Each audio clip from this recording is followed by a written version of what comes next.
Hello, dear brothers and sisters and friends. God is so good. Let us thank Him. Join me as I pray. Great God, Almighty Father, we thank you for your goodness. Thank you for your presence in our lives. Thank you for your grace. And thank you for all the blessings we receive from you. Oh God, I need you today as I speak for you. Empower me today. Be with me. Holy Spirit, I need you. Touch the heart and mind of his viewer today. Lord, we need you. We rely on you. We depend on you. Thank you for everything. In the name of Jesus Christ, our Savior and Lord, I pray. Amen. The Lord is so good. He is faithful forever. Hallelujah. Truly, the Lord is so good. Amen.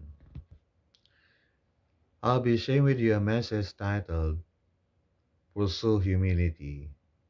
Sa wikang Filipino, sundan mo ang pagpapakumbaba. Wikang Iloko, surutem ti kinapakumbaba. Praise the Lord. Hallelujah. Pursue means follow, run after. This means that we have to give importance to something. So pursue humility, give importance to humility.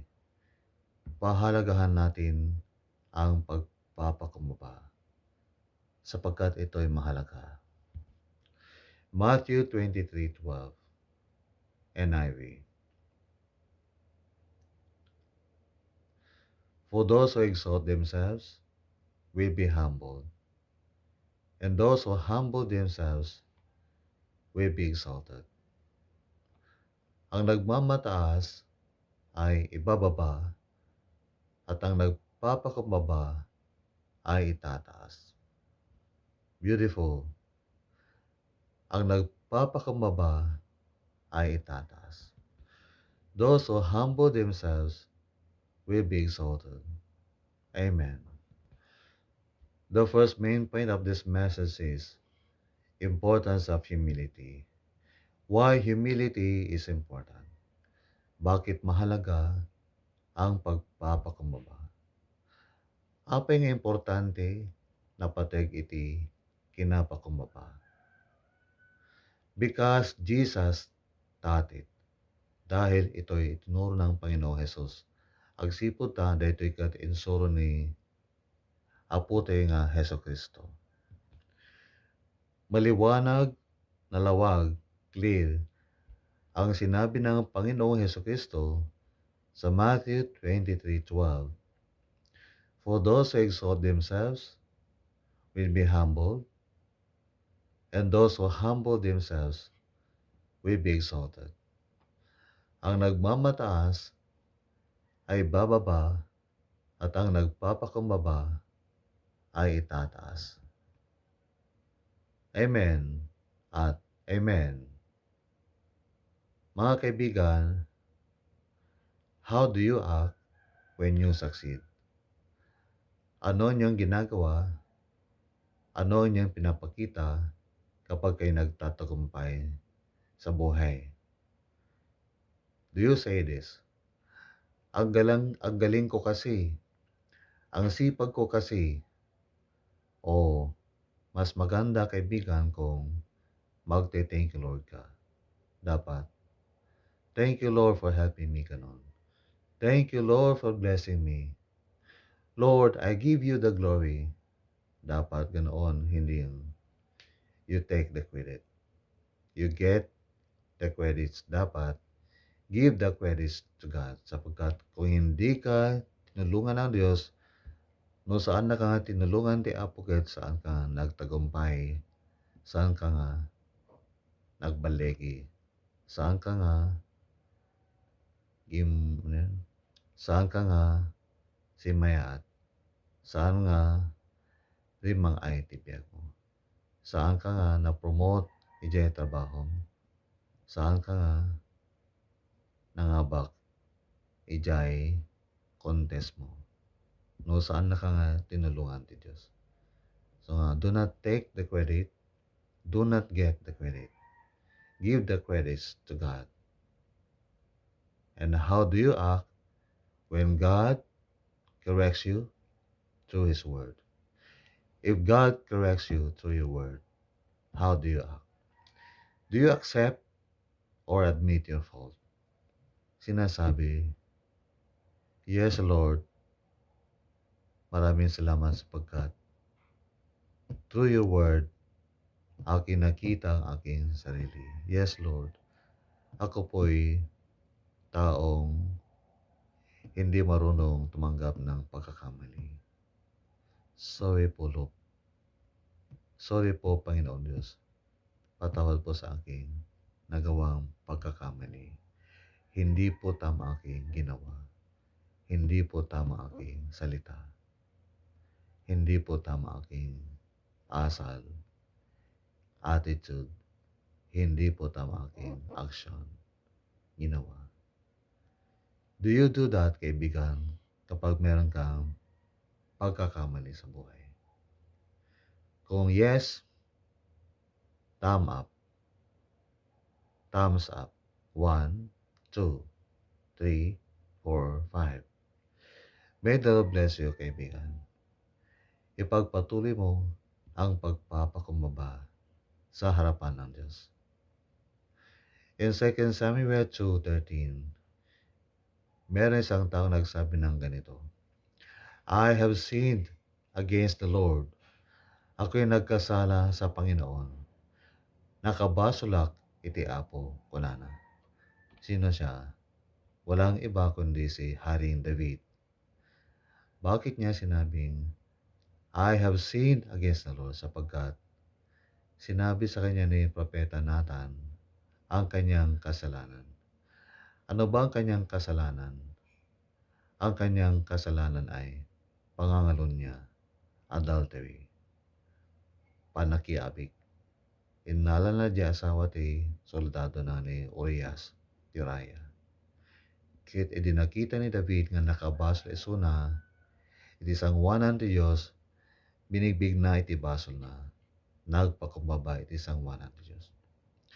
When we go to the church building, house of worship, the priest, the pastor, the preacher tells us our spiritual faults, our spiritual mistakes and sins through God's Word. Kung ganoon mga kaibigan, do we accept, do we admit our sins, our faults? Dapat po tanggapin natin na tayo nagkasala, nagkulang sa Diyos para tayo'y itaas ng Diyos, para tayo'y patawarin ng Diyos, para tayo bigyan ng Diyos ng kanyang biyaya, His forgiveness, His comfort sa ating buhay. Yung parang mararamdaman natin ang kanyang yakap, His embrace. Yung kanyang pagtapik sa ating balikat. Anak ko, kaya mo yan. Anak ko, tumayo ka na, napatawad na kita. Yung kanyang yakap, anak ko, mahal na mahal kita, matagal na kitang hinintay para magbalik loob sa akin. Matagal na kitang hinintay para humingi ng tawad sa akin. Napatawad na kita, anak. And that is God lifting you up, kaibigan. That is God lifting you up. Pagtaas ng Diyos sa iyo. Now, demonstration of humility. Second major point. How do we demonstrate humility? Paano natin ipapakita ang pagpapakumbaba? Kasa't note nga, ipakita iti kinapakumbaba. We can show humility through our speech every time we tell a story, every time we speak about ourselves, every time we tell people about our achievements and accomplishments, every time we deliver speech in front of many people. Mga kaibigan, saan nga dakas ti agistorya ti kastoy? Siyakat na promote iti trabaho. Pero saan mga liplipatan gayem ken kapsat nga ibagada itoy. Siyakat na promote iti trabaho. Agsipod ta, God help me. Ni Apo Diyos kat tinulungan nak. Ni Apo Diyos kat nagtrabaho. Through God's goodness, ket siyakat na promote. I give glory to the Lord sapagkat dahil sa kanyang biyaya, ako po'y na-promote. Kung hindi niya ako tinulungan, hindi po ako na-promote. And that is humility, kaibigan. When you speak and when you write, when you post, do not forget to mention, glory to the Lord, to God be the glory. That is showing humility, kaibigan. Show humility through your attitudes. Admit your mistakes. Admit your faults.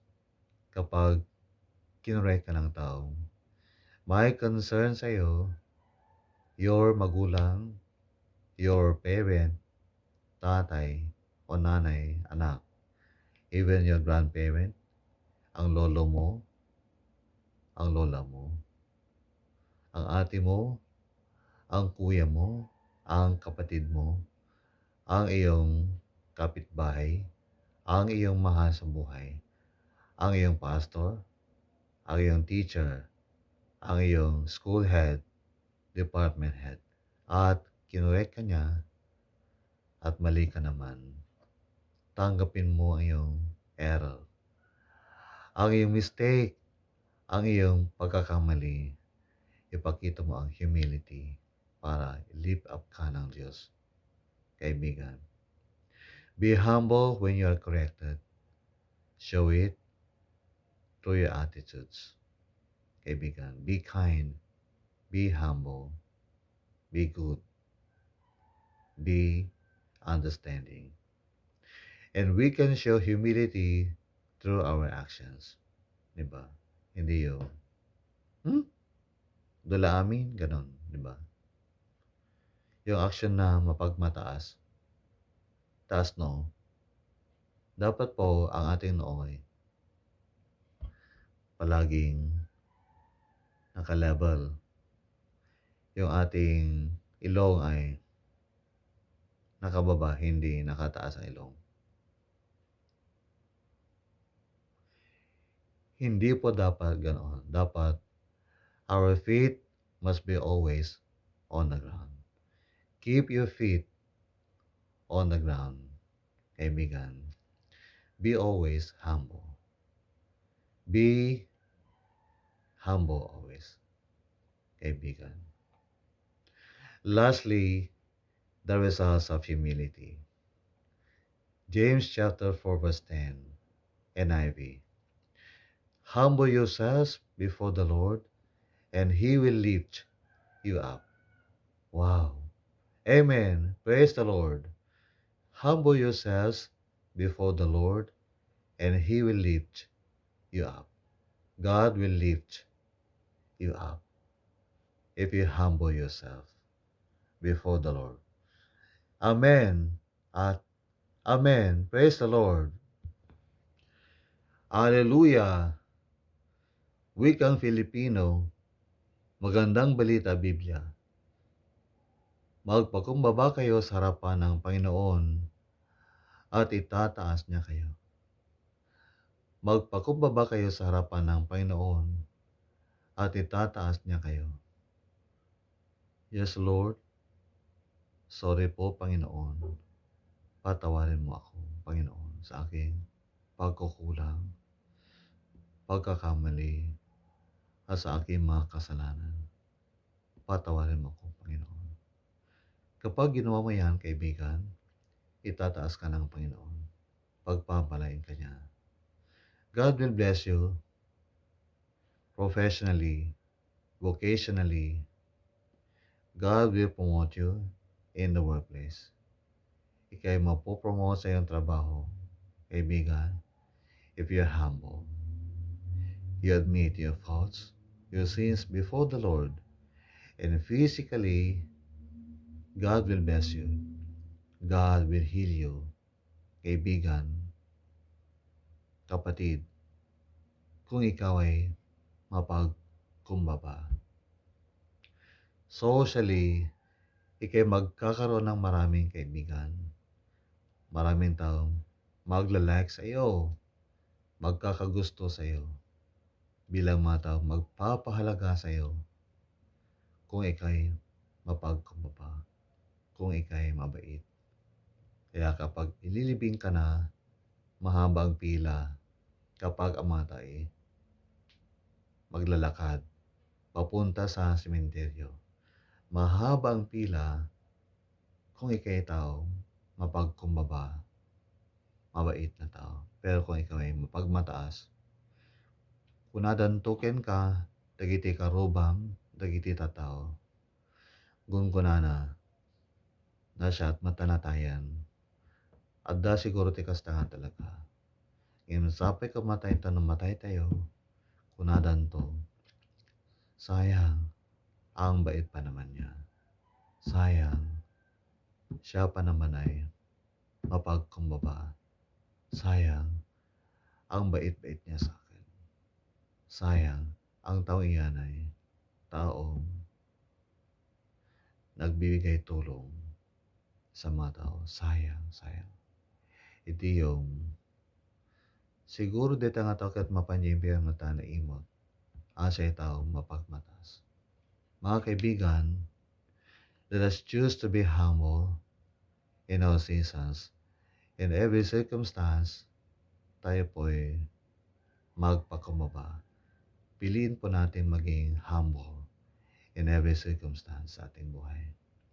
Especially sa inyong mga politicians, mga matataas ang katungkulan, position sa gobyerno, sa academic institution, school heads, department heads, sa mga opisina, at sa lahat ng uri ng institution.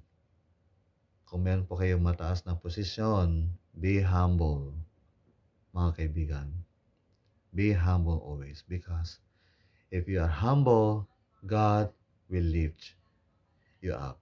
Itataas ka ng Panginoong Diyos. But if you're not humble, you have pride, God will make you down. Yes. Ibababa ka ng Panginoong Diyos kung ikaw ay mapagmataas. Gaya na isang anghel na si Lucifer, siya ay binaba ng Diyos dahil siya ay mapagmataas.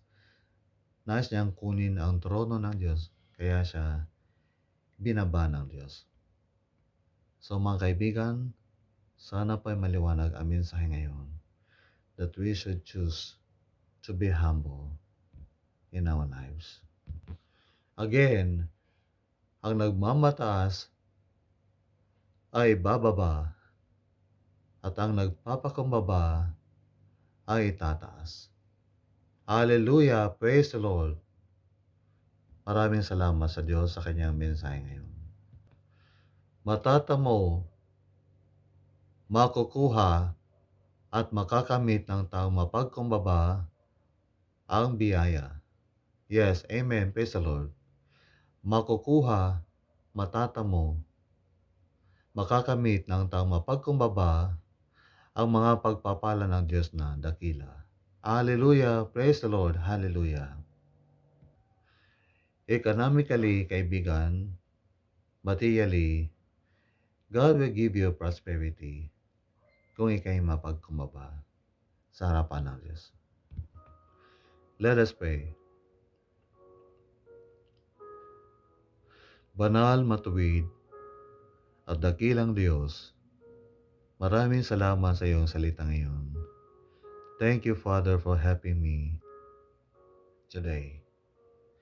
Thank you for this message that I have just shared. Lord, I believe na nakatulong ang message na ito sa mga taong nakinig at nanood ng video ito. Thank you, Father, for your reminders today about humility. Lord, we want to be humble. Help us to choose to be humble in every circumstance of our life.